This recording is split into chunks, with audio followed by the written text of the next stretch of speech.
যে 20 টাকার ঢেঁড়স কেনার সময় আপনারা টিপে দেখে নেন যে ঢেঁড়সটা ঠিক আছে কিনা। আর আপনি 36,000 টাকা বছরে পাবেন, আপনি 3 পাতার ফর্মটা ফিল আপ করতে পারবেন না? একটু সিস্টেমে চলুন না, ফর্মটা ফিল আপ করুন না। কারণ যারা জালিভাবে টাকাটা নিচ্ছে তাদেরকে আইডেন্টিফাই করা প্রয়োজন। বেসিক ডিটেলস গুলো দিয়ে বাকি যেগুলো সে জানাতে পারছে না, নট অ্যাপ্লিকেবল বলে ছেড়ে দেবে। নট অ্যাপ্লিকেবল লিখে দেওয়া মানে এই নয় যে অন্নপূর্ণা যোজনা পাবে না। সে যতটা পেরেছে ততটা তথ্য দিয়েছে, তারপর অ্যাজ পার নিয়ম যা পাওয়ার সে পাবে। বিষয় হচ্ছে যে এই যে এত ডেটা কালেক্ট করা হচ্ছে, তাদের বক্তব্য যে এই ডেটাগুলো সেল করা হবে, এই ডেটাগুলো নিয়ে ব্যবসা করা হবে, সরকারি ব্যবসাটা করবে। আর দ্বিতীয় বিষয়টা হচ্ছে যে এই কমপ্লিকেটেড এরকম 12 পাতার ফর্ম ইচ্ছা করে তৈরি করা হচ্ছে যাতে যারা গ্রামের মানুষ, সাধারণ মানুষ যারা অতটা লেখাপড়া জানে না, তারা যাতে ফর্মটা ফিল আপ করতে না পারে এবং যাতে লক্ষ্মীর ভান্ডারের এই পয়সাটা না দেওয়া হয়। বামপন্থীদের থেকে বড় বড় জ্ঞানের বাড়ি শুনবো না। দে আর রিজেক্টেড পলিটিক্যাল পার্টি। মানুষ রিজেক্ট করেছে, তাদের এই মিথ্যাচারের জন্যই তাদেরকে রিজেক্ট করেছে। তৃণমূল যদি বলে থাকে, তৃণমূলের কোনো নেতা বা কোনো কর্মী যদি বলে থাকে, আমি সহানুভূতির সঙ্গেই সেটা দেখছি। তার পেছনেও কারণ আছে। ওই মানুষ ডিম মারা শুরু করেছে না, মানে এই ধরনের কথা যদি মানুষ শুনতে পায়, যদি সামনাসামনি বলে দেয়, পুরো ডিমে এমন স্নান করাবে 1 মাস ধরে গায়ের থেকে দুর্গন্ধ বেরোবে। আমি তোমায় বলে দিচ্ছি। তুমি দেখো 2021-এর সময় থেকে রেজিস্টার করা দুর্নীতির কেস বা তোলাবাজির কেস, চুরি চিটিংবাজির কেস, সেগুলো কিন্তু এখন খোলা হচ্ছে এবং যথাযথ স্টেপস নেওয়া হচ্ছে। এটাতে আমাদের zero tolerance policy, zero tolerance. নমস্কার, টিম মিডিয়া ভয়েসের ইন্টারভিউ সিরিজ ইন্টারভার্সে আপনাদের সকলকে স্বাগত। আজকে আমাদের ইন্টারভার্স সিরিজে যিনি অতিথি রয়েছেন, তিনি বিজেপির অর্থাৎ পশ্চিমবঙ্গ বিজেপির রাজ্য স্তরের মুখপাত্র এবং এই মুহূর্তে বিজেপির একজন অন্যতম কর্মী। তো নমস্কার, আজকে আমাদের সাথে রয়েছে ডক্টর অভ্র সেন। অভ্রদা, অসংখ্য ধন্যবাদ আমাদের এই আহ্বানে সাড়া দেওয়ার জন্য। প্রথমে জিজ্ঞেস করবো, তুমি কেমন আছো বলো? এই চলে যাচ্ছে। তো আরেকটা পরিচয় দাও যে তুমি করেই বলছি, তুমি আমার ডিপার্টমেন্টাল জুনিয়র। এটা একদম, তোমরা যারা দুজন এসছো দুজনেই আমার ডিপার্টমেন্টাল জুনিয়র, আমার ছোট ভাইয়ের মতো। তাই তোমাদেরকে আমি অন্য চোখেই দেখছি। আর আরেকটা জিনিস, প্রথম সারি পিছনের সারি এরকম কিছু না, সবাই একই সারিতে ভারতীয় জনতা পার্টিতে। কেউ বড় না, কেউ ছোট না, সবাই ইকুয়াল, সবাই কার্যকর্তা বা কর্মী। অন্নপূর্ণা ভান্ডার নিয়ে একটা এখন বিভিন্ন রকম কথাবার্তা চলছে। তো অন্নপূর্ণা ভান্ডার প্রথমে বিজেপি সরকার ক্ষমতায় আসার আগে যেটা বলেছিল যে যারা লক্ষ্মীর ভান্ডার পায় তারা প্রত্যেকে অন্নপূর্ণা ভান্ডার পাবে।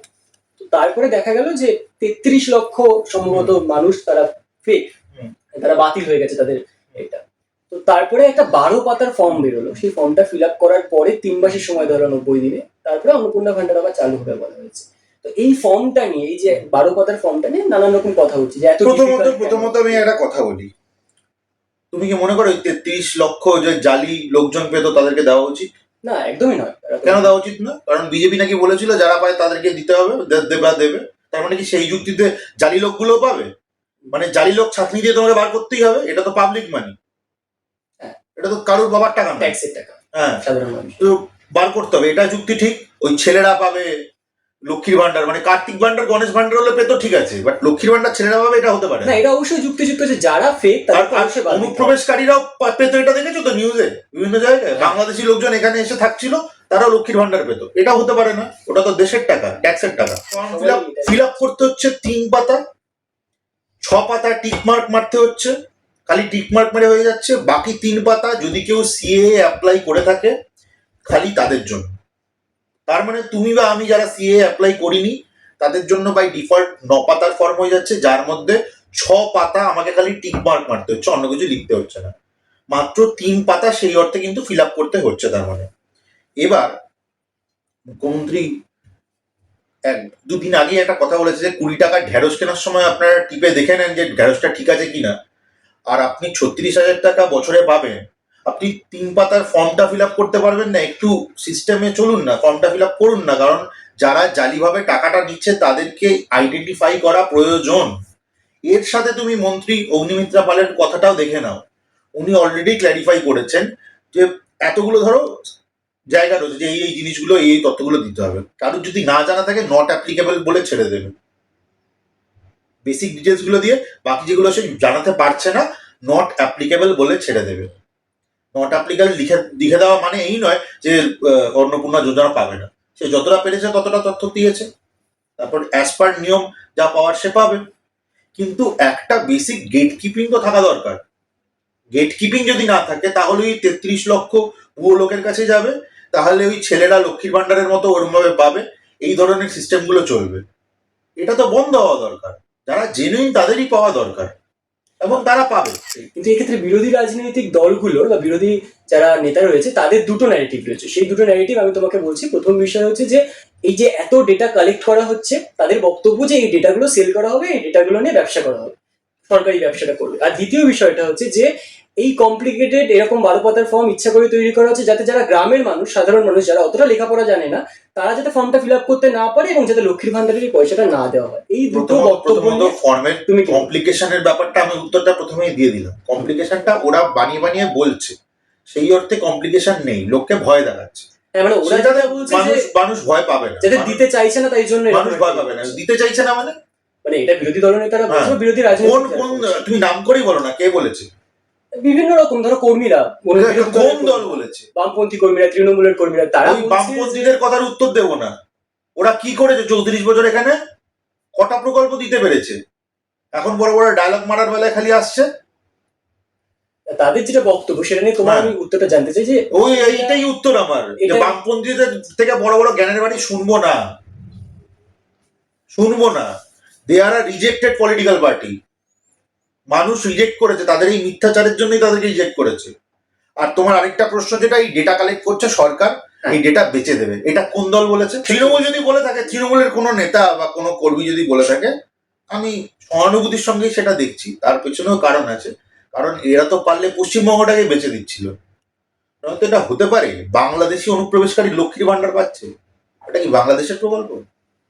তারা বড় বড় ডায়লগ মারছে।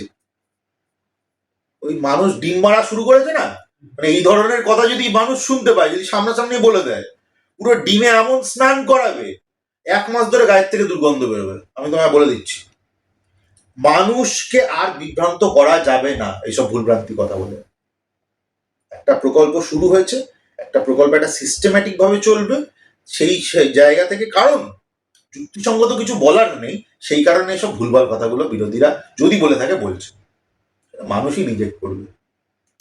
আমার শেষ প্রশ্ন তোমার কাছে, এই যে তৃণমূলের সময় এত রকম দুর্নীতি আসলো, এত রকম দুর্নীতি সামনে আসলো, সেগুলো নিয়ে নানান মিছিল হলো, বিজেপিও সেখানে মিছিলে যোগদান করেছিল।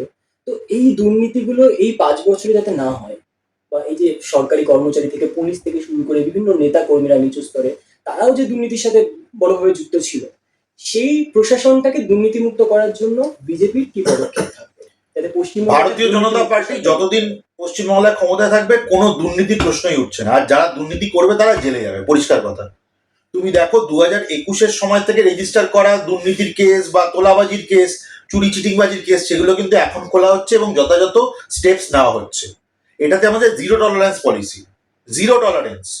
তুমি কেন্দ্র সরকারেও দেখো, তুমি কোনো দুর্নীতির গন্ধ পাবে না, কারণ আমরা এই ব্যাপারে প্রচন্ড স্ট্রিক্ট। আজকে আমিও যদি কোনো দুর্নীতি করি, দল আমাকে লাথি মেরে বার করে দেবে, আর সেটাই ঠিক সিদ্ধান্ত হবে। আমরা একটা আইডিওলজি মেনে চলি, একটা ভাবধারায় চলি, কিছু মডালিটি মেনে চলি, এবং সেটা মেনেই আমরা চলি। বেশ, অসংখ্য ধন্যবাদ দাদা আমাদের সাথে সহযোগিতা করার জন্য। নমস্কার, আপনারা দেখলেন ডক্টর অভ্র সেন, বিজেপির রাজ্য স্তরের মুখপাত্র। তার বক্তব্য বিভিন্ন রাজনৈতিক ইস্যু, রাজ্যে বর্তমানে যে পরিস্থিতি চলছে সেই পরিস্থিতি নিয়ে বিজেপির মুখপাত্র অভ্র সেন কি বললেন তা আপনাদের সামনে আমরা তুলে ধরলাম। তো আজকের ভিডিওটা এই পর্যন্তই। দেখা হচ্ছে একটি নতুন ভিডিও নিয়ে, নতুন ভাবে, নতুন রূপে। তো ভিডিওটা শেষ করার আগে আমি অভ্রদার কাছে জানতে চাইবো, অভ্রদা, আমাদের নতুন উদ্যোগ, আমরা নতুন চ্যানেলে কাজ শুরু করেছি, তো আমাদের যে দর্শকরা রয়েছে তাদের উদ্দেশ্যে এবং আমাদের কর্মীদের উদ্দেশ্যে তোমার কি বার্তা থাকবে? আমি তোমাদেরকে হার্টিলি খুব এনকারেজ করব, কারণ তোমরা আমার ডিপার্টমেন্টাল জুনিয়র, তোমরা খুব ভালো কাজ করছো। আর দর্শকদেরকে নমস্কার জানিয়ে বলবো, এদেরকে সাপোর্ট করুন, এদের চ্যানেল সাবস্ক্রাইব করুন, আরো অনেক তথ্য এরকম ইন্টারভিউ আপনারা দেখতে পাবেন, তাই এদের পাশে থাকুন প্লিজ।